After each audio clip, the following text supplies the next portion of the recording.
Γεια σας φίλοι μου, καλημέρα και καλό Σαββατοκύριακο. Σήμερα έχω να σας πω μια πάρα πολύ σημαντική είδηση για την εκκλησία μας. Η κυρία Σοφία Ζαχαράκη, που είναι η αρμόδια υπουργός, η Υπουργός Παιδείας, έχει υπογράψει μια απόφαση με την ένδειξη εξαιρετικά επίγον. Με αυτή την απόφαση θα γίνουν 394 προσλήψεις. Θα πάρουν δηλαδή νέους εργαζόμενους για να δουλέψουν, για να εργαστούν και ως κληρικοί και ως υπάλληλοι. Αυτές οι θέσεις αφορούν την Εκκλησία της Ελλάδος, την Εκκλησία της Κρήτης και αφορούν και τα δωδεκάνησα του ειδικού καθεστώτος. Ειδικά για την Κρήτη μας τα νέα είναι πολύ συγκεκριμένα.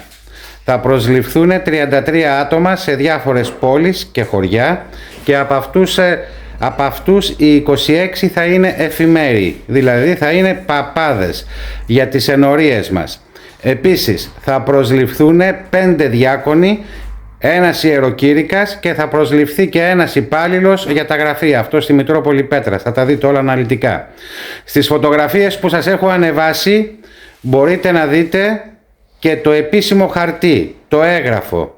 Είναι το έγγραφο από το Υπουργείο το αρμόδιο Παιδείας και Θρησκευμάτων με ημερομηνία 31 Δεκεμβρίου 2025 για λόγους τυπικούς στο προϋπολογισμό.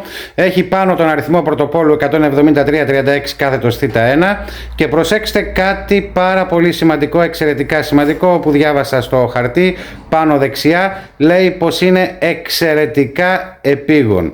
Αυτό τι σημαίνει? Σημαίνει πως οι διαδικασίες θα πρέπει να γίνουν τάχιστα, το συντομότερον δυνατό. Πάρα πολύ γρήγορα.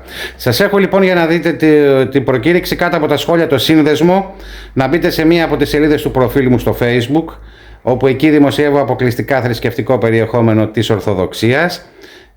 Είναι στον Αγίον Σου Πρεσβείες ο Θεός ελέησον ημάς.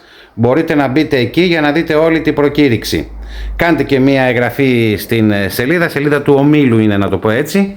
Στον Αγίον Σου Πρεσβείες ο Θεός ελέησον ημάς. Και μείνετε συντονισμένοι. Είναι όλη η προκήρυξη όπως έχει δημοσιευθεί στο διάβγεια.